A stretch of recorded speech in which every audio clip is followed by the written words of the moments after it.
علی کی آنکھ کھلی تو کمرے میں عجیب سی خاموشی چھائی ہوئی تھی۔ نہ وہ صبح کی روشنی اچھی لگی، نہ موبائل کی گھنٹی، نہ چائے کی خوشبو۔ آج کچھ ٹوٹا تھا، اندر بہت گہرا۔ کل رات کمپنی نے نوکری سے نکال دیا تھا۔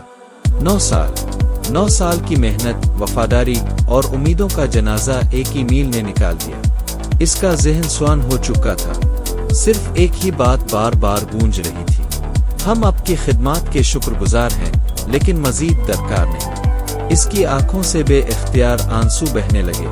میری ماں کا علاج، بچوں کی فیس، گھر کا کرایہ، میں کیا کروں؟ کہاں جاؤ؟ دل بے قرار تھا، کوئی سہارا چاہیے تھا۔ ذہن نے بے اختیار ایک چہرہ یاد کیا: سمیر، بچپن کا دوست، بھائیوں سے بڑھ کر ہر دکھ سکھ کا ساتھی۔ 2 گھنٹے بعد علی سمیر کے گھر کے دروازے پر تھا۔ دروازہ کھلا تو سمیر نے پرجوش انداز میں کہا: اوے علی، آجا اندر۔ علی کی حالت دیکھی تو چہرے کا رنگ الفاڑ گیا۔ یار خیریت؟ کیا ہوا؟ علی کی آواز رانت گئی۔ سب کچھ ختم ہو گیا سمیر، نوکری چلی گئی بغیر کسی وجہ کے، اور اب گھر بھی ہاتھ سے نکلنے والا ہے۔ سمیر نے کندھے پر ہاتھ رکھا۔ اوے پاگل، فکر نہ کر، اللہ بڑا ہے، سب ٹھیک ہو جائے گا۔ علی نے اس کی آنکھوں میں دیکھا، پر آج وہ مانوس چمک نہیں تھی، جیسے کچھ چھپا رہا ہو، جیسے اس کی موجودگی کا بوجھ اٹھا رہا ہو۔ اگلے دن علی آفس گیا۔ دل میں ایک سوال تھا: آخر مجھے نکالا کیوں؟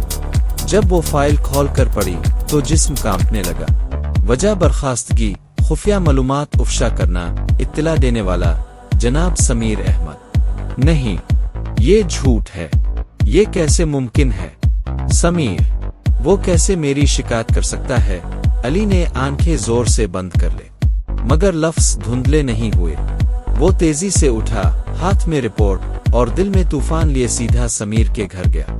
دروازہ کھلا، علی نے رپورٹ اس کے سامنے پھینکی۔ یہ کیا ہے؟ کیا تاو نے؟ واقعی تاو نے یہ کیا؟ سمیر نے آنکھیں چرا لے، پھر آہستہ سے بولا: علی، میں بہت شرمندہ ہوں، مجھے پروموشن چاہیے تھا اور تاو میرے راستے میں تھا، میں نے بس موقع دیکھا۔ اور علی کی آنکھوں میں آنسو جم گئے، مگر آواز میں آگ تھی۔ میں تجھے بھائی مانتا تھا۔ تاو نے پیٹھ میں چھرا گھونپا۔ میری دنیا اجاڑ دی، میری ماں کا علاج، میرے بچوں کا مستقبل، سب کچھ صرف اپنے فائدے کے لیے۔ سمیر خاموش کھڑا تھا، نظریں زمین پر۔ صرف ایک جملہ بولا: میں معافی چاہتا ہوں۔ علی نے آہستہ کہا: وہ معافی میرے بچے نہیں کھا سکتے، وہ معافی میری ماں کی دوا نہیں بن سکتی۔ چلا جا، آج سے میری زندگی سے بھی، میرے دل سے بھی۔ دن گزرتے گئے اور راتیں اور زیادہ بھیانک ہوتی گئیں۔ کرائے کا نوٹس دروازے پر چپکا تھا: 10 دن میں گھر خالی کرے۔ دن رات نوکری کے لیے دوڑ، انکار پر انکار، بے بسی، تھکن، مگر امید کا دامن ہاتھ سے نہ چھوڑا۔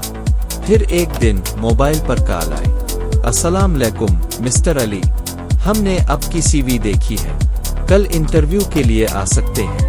اس رات علی نے سجدے میں آنکھیں بھیگائے۔ اللہ!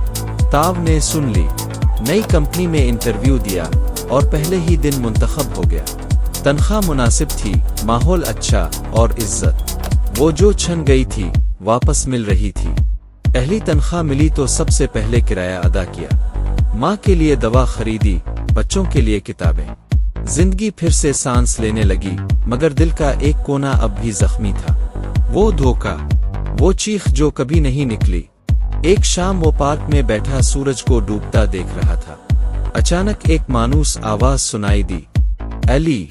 وہ سمیر تھا، چہرہ تھکا ہوا، آنکھوں کے گرد سیاہ حلقے، کپڑے میلے اور آواز میں ٹوک پھوک: میری بھی نوکری چلی گئی، کمپنی کو سب پتہ چل گیا، وہ ای میل سٹریک ہو رہی تھی، سب سامنے آ گیا، بیوی بھی چھوڑ کر چلی گئی، خالی ہاتھ، خالی دل، صرف پچھتاوا رہ گیا ہے۔ علی خاموشی سے سنتا رہا۔ سمیر کی آواز رونے لگی: میں ٹوٹ گیا ہوں علی، میں پچھتاتا ہوں ہر لمحہ۔ علی نے ایک گہری سانس لی، پھر آہستہ سے بولا: تاو نے مجھے تکلیف دی، میری دنیا اجاڑی،